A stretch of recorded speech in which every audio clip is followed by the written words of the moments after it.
Halo pemirsa, senang sekali saya dapat menemani waktu Anda. Kami hadirkan catatan peristiwa, mengupas lebih dalam dan lebih terpercaya. Bersama saya Rinda Audina, inilah catatan redaksi selengkapnya.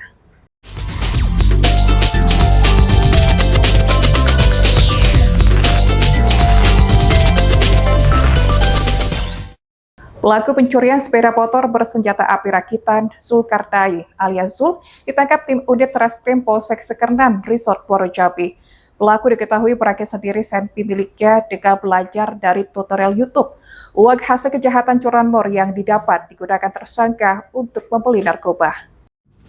Ketiga tersangka pencurian kendaraan bermotor ini tampak tertunduk lesu saat digelandang petugas kepolisian. Ketiganya ialah Zul, BW, dan AS. Kawanan maling ini berhasil ditangkap tim unit Reskrim Polsek Sekernan. Kapolsek Sekernan AKP Taroni Zebua mengatakan penangkapan para tersangka berawal dari adanya laporan pengaduan masyarakat yang kehilangan sepeda motor ke Polsek Sekernan. Kapolsek menjelaskan satu dari tiga tersangka, yakni tersangka Zul, diketahui memiliki senjata api rakitan. Di hadapan polisi, tersangka Zul mengaku merakit sendiri senjata api rakitan jenis revolver tersebut. Tersangka belajar membuat senpi dengan melihat tutorial dari YouTube. Sebelum kabur, Cik Lim menitipkan senpi rakitan milik tersangka Zul ke Sekdes Pulau Kayu Aro dan oleh Sekdes, senpi rakitan tersebut diserahkan ke pihak kepolisian. Dalam kasus ini, selain menyita senpi rakitan beserta 3 peluru aktif, polisi juga turut mengamankan barang bukti 4 unit sepeda motor hasil curian. Dari laporan pengaduan yang disampaikan masyarakat kepada kami, terindikasi saudara JL, BW, dan AS adalah pelaku daripada curanmor yang berada di wilayah hukum Sekernan. Artinya ada laporan yang masuk kepada Polsek Sekernan, kita selidiki, kita dalami untuk memastikan siapa daripada pelaku curanmor yang selama ini meresahkan masyarakat. Seperti itu. Ya, kabarnya pelaku mengancam dengan memiliki senjata api hasil belajar dari YouTube. Nah, seperti apa, Pak? Ya, pelaku dari keterangan yang disampaikannya kepada penyidik bahwa kemampuan belajar senjata api tersebut didapatkan dari YouTube yang dipelajari berbulan-bulan, terus-menerus tanpa henti. Kemudian mendapatkan bahan-bahan besi baja itu dari pasar semeti dan merakitnya sedemikian rupa sehingga senpi tersebut terlihat mirip dengan organik senpi revolver yang dimiliki oleh anggota kepolisian seperti itu. Ya, aksi operasional para tersangka yang meresahkan warga masyarakat itu di daerah mana saja, Pak Kapolsek?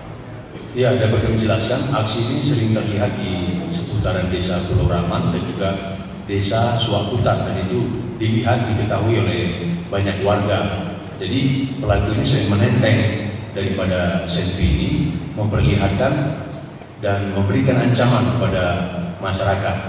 Artinya apa? Agar pencurian kendaraan bermotor yang mereka lakukan itu tidak dilakukan perlawanan masyarakat kepada mereka. Itu saja alasan berdasarnya. Ketika menemukan senpi itu dari keterangan dari tersangka sendiri sering menggunakan dan menyimpannya di mana, Pak? Di rumah atau seperti apa? Ya, senpi ini sering digunakan dan disimpan oleh TSK JL itu di rumahnya, dan kita menangkapnya di rumahnya yang berada di Sengeti, ya, rumah kontrakan seperti itu. Terus kemudian untuk mendapatkan senpi sempat dititipkan seperti apa, Pak?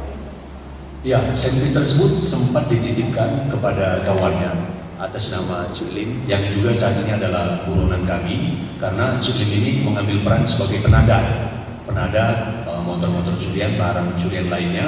Dan ketika kita mencoba melakukan penyergapan terhadap saudara Cik Lim ini melarikan diri. Namun sebelum melarikan diri, senjata api rakitan ini sempat dititipkan kepada Sekdes, ya, dan Sekdes menyerahkan senpi ini kepada polisi bersama-sama dengan masyarakat. Seperti itu. Jumlah barang bukti sepeda motor jumlahnya ada berapa, Pak? Ya, jumlah barang bukti sepeda motor ada 4 unit yang sudah kami amankan seperti itu. Sementara itu, berbekal belajar dari tutorial YouTube, tersangka Zul mengaku berhasil merakit senpi rakitan miliknya dalam waktu sebulan. Sen perakitan tersebut ia rakit di kampung halamannya di Desa Pulau Raban. Selain itu, tersangka Zul juga mengaku bahwa uang hasil kejahatan curanmor ia gunakan untuk membeli narkoba. Aksi tersangka Zul membawa sen perakitan saat bertemu warga ini turut dibenarkan oleh salah satu korbannya, Sulaiman. Sulaiman sendiri merupakan korban curanmor sekaligus paman dari tersangka Zul. Jadi dia tuh melo diri lah, seolah-olah kan dia tidak berbuat, dia duduk di sini bersender. Warga banyak, mama saya ada, keluarga saya ada, yang tetangga juga ada. Tetangga itu takut dia ngolai saya. Dia pakai pistol. Kena orang tu banyak. Siapa yang berani dengan saya? Katanya saya tembak. Siapa yang berani? Karena saya kecil lah maling motor gede. Dia kan anak buah saya, cucu saya pak. Nanti gede dia bahasa dengan saya. Kecil lah maling motor gede saya, motor gede itu deh. Saya kan merampok. Itu bahasa dia tuh pak. Sambil dia orang ni kan keluarnya pelor. Ini keluarnya pelor. Ini apa ekor pelornya? Pelornya kuning. Sempat ngancam. Siapapun yang nuduh saya tembak kata dia. Polisi pun tak berani dengan saya. Siapa kalau polisi nangkap saya tembak juga kata dia macam tu kan. Bahasa dia macam tu pak. Ini selfie pakai tu, pakai senjata api tu, sudah tu pakai celurit pak, ada celurit bawahnya.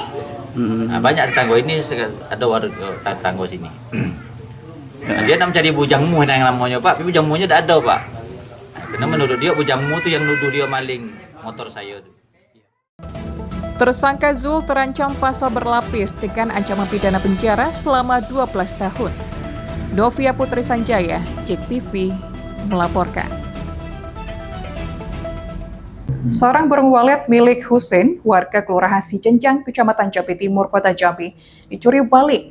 Bahkan aksi pencurian ini telah berlangsung sejak tahun 2023 lalu. Korban menduga pelaku pencurian merupakan orang yang sama. Aksi pencurian walet terjadi di Desa Penorokan, Kecamatan Bajubang, Kabupaten Batanghari. Aksi para pelaku terekam kamera pemantau. Dari kamera pemantau terlihat pelaku datang dengan menggunakan mobil, lalu masuk ke dalam walet milik Husein.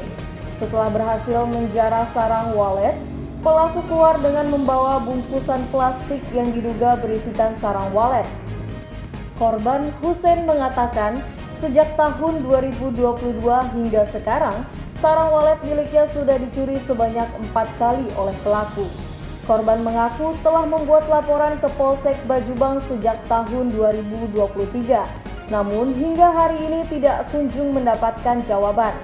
Korban yang merasa kurang puas akan jawaban Polsek akhirnya mendatangi Polda Jambi. Setelah mengadu, korban menyebutkan dalam waktu dekat Polda Jambi bakal mempertemukan korban dengan pihak Polsek Bajubang untuk perkembangan kasus pencurian ini. Akibat peristiwa ini, korban rugi hingga 400 juta rupiah. Sampai hari ini telah 4 kali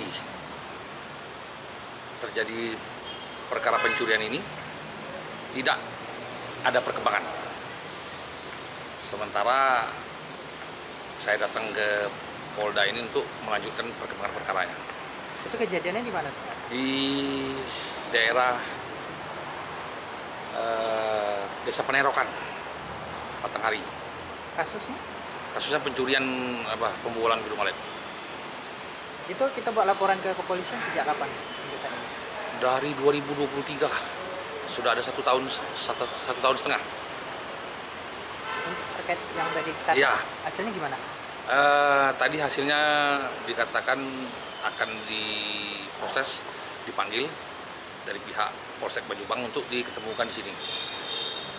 Berarti sebelumnya kita melapor di Polsek Bajubang? Polsek Bajubang 4 kali. Untuk total kerugian berapa? 400 juta. Jadi dalam jangka waktu setahun setengah itu belum ada kejelasan dari pihak Polsek daerah setempat? Benar, belum ada. Untuk menanyakan perkembangan laporan perkara pencurian yang sudah 4 kali terjadi, 4 kali melapor.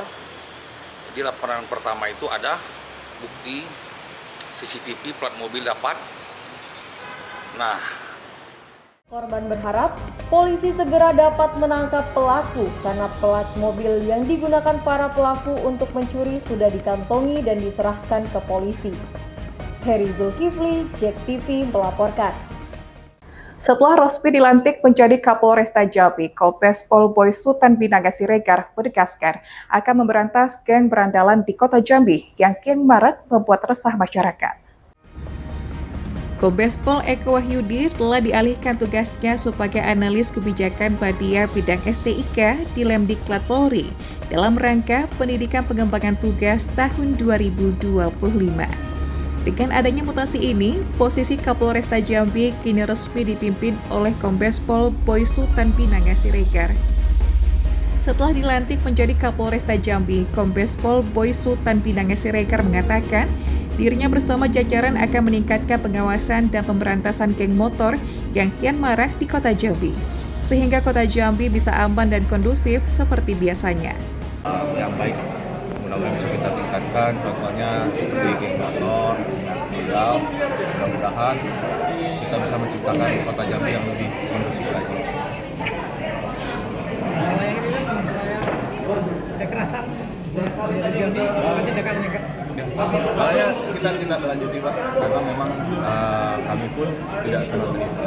Kita juga menjalankan, saya langsung dilantik oleh Pak. Mudah-mudahan kita akan tidak lanjuti Pak. Semua hal-hal yang bisa kita perbaiki, bisa minim-minim mengurangi kejahatan di kota Jambi. Jadi tindakan tegas ada ya? Ya, tindakan tegas tentunya tindakan tegas yang dinamis, teratur, dan terukur. Heri Zulkifli, JEK TV melaporkan. Terkait kasus geng berandalan bermotor yang mengakibatkan 1 orang remaja koma, polisi akan melanjutkan kasus ini ke persidangan sesuai undang-undang yang berlaku, yang bertujuan untuk menjadikan efek jera kepada para pelaku aksi geng berandalan bermotor di Jambi. Dalam kasus pelemparan batu yang dilakukan oleh gerombolan geng berandalan bermotor hingga membuat korban mengalami koma, polisi berhasil mengamankan 4 orang remaja di bawah umur yang terlibat. Selain itu, polisi juga memburu 1 orang DPO yang berperan sebagai eksekutor.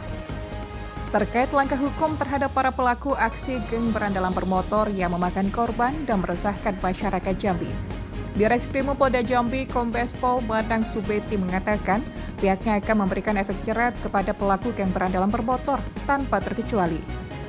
Ia menegaskan keempat anak yang berlawanan dengan hukum sebelumnya adalah bukti dan menjadi contoh untuk yang lainnya.